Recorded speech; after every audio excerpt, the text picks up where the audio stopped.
के पड़ोसी मुल्क बांग्लादेश में अफरा तफरी का माहौल है। हर तरफ प्रदर्शन, आगजनी और तोड़फोड़ हो रही है, जिसकी आग में अगर कोई जल रहा है तो वो है हिंदू। आज हम आपको उन्हीं हिंदुओं के ऊपर होने वाले अत्याचारों के बारे में बताने वाले हैं, जिन्होंने खुशहाल जिंदगी की आस में भारत को छोड़ा और बांग्लादेश में जाकर बस गए। लेकिन दशकों तक रहने के बावजूद उन हिंदुओं को तिरस्कार की नजरों से देखा गया, उन्हें कभी अपनाया नहीं गया। नमस्कार, आप देख रहे हैं श्रेष्ठ भारत और आपके साथ मैं हूं गायत्री। दोस्तों, हमारे पड़ोसी देश में जो हालात बन गए हैं उसे देखते हुए भारत के लिए खतरा बढ़ता जा रहा है। दावे किए जा रहे हैं कि आने वाले कुछ दिनों में करीब 1 करोड़ हिंदू शरणार्थी घुसपैठ कर सकते हैं। 3 दिसंबर 1971 को भारत से करीब 60-70 हजार परिवार यूपी और बिहार से बांग्लादेश के लिए निकले और वहीं जाकर बस गए। लेकिन आज तक वो लोग छोटी से छोटी मूलभूत सुविधाओं के लिए तरस रहे हैं।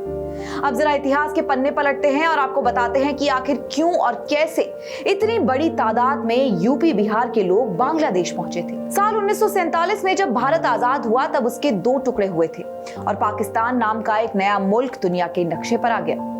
इसके बाद 1971 में पाकिस्तान से अलग होकर बांग्लादेश बना।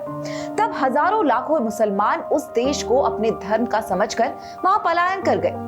बिहार और बांग्लादेश के बीच की दूरी काफी कम है, लिहाजा बिहार के रहने वाले मुसलमानों ने कश्मीर से सटे पाकिस्तान जाने के बदले बांग्लादेश जाना ज्यादा मुनासिब समझा और इसी वजह से उन्होंने बड़ी संख्या में बांग्लादेश की तरफ रुख कर लिया। लेकिन उन्हें क्या पता था कि जिस सुनहरे भविष्य का सपना लिए वो बांग्लादेश जा रहे हैं, वहां जाते ही उनका वो सपना चकनाचूर हो जाएगा। बांग्लादेश पहुंचते ही बिहारी मुसलमानों के साथ सौतेला व्यवहार होने लगा। नौकरी के नाम पर मिली मजदूरी और आशियाने के नाम पर मिला जिनेवा कैंप, जिसके बारे में आपको कुछ जान लेना चाहिए। बांग्लादेश में बाहर से आने वाले शरणार्थियों को इस तरह के कैंप में रखा जाता है। पूरे देश में ऐसे कैंप्स की संख्या करीब 60 या उससे ज्यादा है। इन कैंप्स में 3 लाख से ज्यादा शरणार्थी रहते हैं। ये वही मुसलमान हैं जिन पर 1971 की जंग में पाकिस्तान का साथ देने का आरोप लगा था। इसी वजह से उन्हें आज तक बांग्लादेश की नागरिकता नहीं मिल पाई है।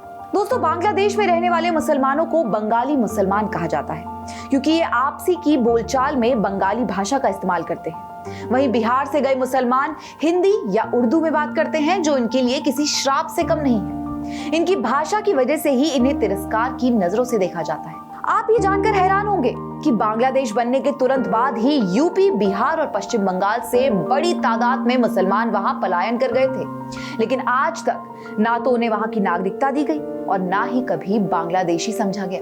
भारत से गए मुसलमानों को कभी समाज की मुख्य धारा से भी जोड़ने की कोशिश नहीं की गई। हमेशा उनके साथ दुर्व्यवहार किया गया, जिसकी वजह एक ही थी और वो थी उनकी भाषा। बांग्लादेशी मुसलमानों को हमेशा से भारत से गए मुसलमानों से अपनी संसाधनों पर कब्जे का डर था और इसी वजह से उनसे रोजमर्रा के कामों में भी भेदभाव किया जाने लगा, जो आज तक बदस्तूर जारी है। बिहारी मुसलमानों के लिए ना तो अच्छी नौकरी है और ना ही अच्छी जिंदगी। छोटे मोटे काम करके उन्हें अपना गुजर बसर करना होता है। 1971 से शुरू हुई उनके संघर्ष की कहानी अब भी जारी है। दोस्तों, अपने मानव अधिकारों के लिए ये लोग बांग्लादेशी सरकारों के सामने कई बार गुहार लगा चुके हैं, लेकिन उस पर भी कभी ध्यान नहीं दिया गया।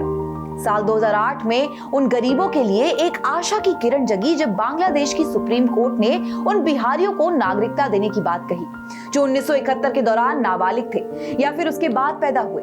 वहीं 2019 में भी शेख हसीना के पीएम बनने के बाद से बिहारी मुसलमानों के प्रति थोड़ी सी नरमी दिखाई जाने लगी। उस साल सरकार बनने के बाद शेख हसीना से कहा था कि उनकी सरकार जिनेवा कैंप में रह रहे बिहारी मुसलमानों की जिंदगी सुधारना चाहती है। उन्हें पक्के मकान देने के लिए जमीन भी तलाश की जा रही है, लेकिन आज तक उन फैसलों को अमली जामा नहीं पहनाया गया। दोस्तों, पाकिस्तान से अलग होकर बांग्लादेश को बने आज पूरे 53 साल हो चुके हैं, लेकिन उस देश में आज तक भारत से गए मुसलमानों को नहीं अपनाया गया। और अब तो शेख हसीना के इस्तीफे के बाद इन गरीबों पर और भी ज्यादा खतरा मंडराने लगा है।